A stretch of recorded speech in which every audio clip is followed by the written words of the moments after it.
بسم اللہ الرحمن الرحیم۔ السلام علیکم ورحمۃ اللہ وبرکاتہ۔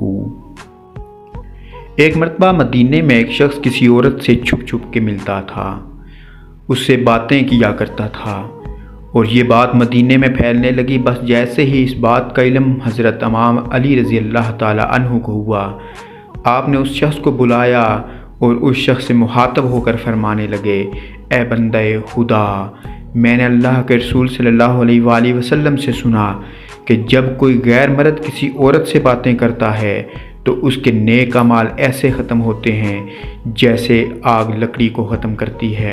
تو وہ کہنے لگا، یا علی رضی اللہ تعالی عنہ، ہم کوئی گناہ نہیں کرتے، ہم صرف باتیں کرتے ہیں، میں اس کو اپنا دوست سمجھتا ہوں، اس کے لیے برا نہیں سوچتا۔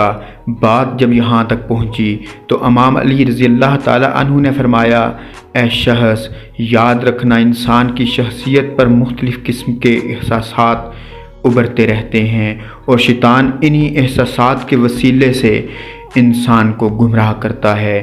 میں نے اللہ کے رسول صلی اللہ علیہ وآلہ وسلم سے سنا کہ جب بھی مرد اور عورت اکیلے ہوتے ہیں تو ان کے بیچ میں تیسرا شیطان ہوتا ہے، اور شیطان کی یہ کوشش ہوتی ہے کہ کسی نہ کسی طرح مرد یا عورت کے دماغ میں ایسے احساسات ابارے جائیں جس سے یہ گناہ کی طرف بڑھنے لگیں۔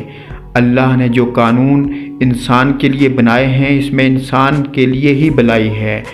دیکھو اور پوچھو اپنے آپ سے، کیا جس طرح سے تم کسی غیر کی عورت سے چھپ چھپ کر دوستی کرتے ہو، کوئی تمہاری عورت سے اس طرح دوستی کرے تو تمہیں کیسا لگے گا؟ وہ نظریں جھکانے لگا۔ امام علی رضی اللہ تعالی عنہ نے فرمایا، مومن وہ ہے جو یہ سمجھے کہ جس طرح سے کوئی میری عورت سے باتیں کرے گا مجھے برا لگ رہا ہے، ویسے ہی میں کسی دوسرے کی عورت سے بات کروں گا تو اسے بھی اتنا ہی برا لگے گا۔ یاد رکھنا، اگر تم کسی عورت کو اپنا دوست بنانا چاہتے ہو تو اس عورت کو بناؤ جو اللہ نے تمہارے لیے محرم رکھا۔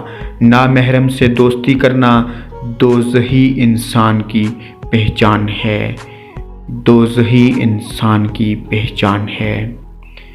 دوستو، اگر آپ کو ہماری ویڈیو اچھی لگے تو ہمارے چینل کو سبسکرائب کریں اور ساتھ ہی ثواب کی نیت سے اس ویڈیو کو شیئر کریں تاکہ کسی کی اصلاح ہو سکے۔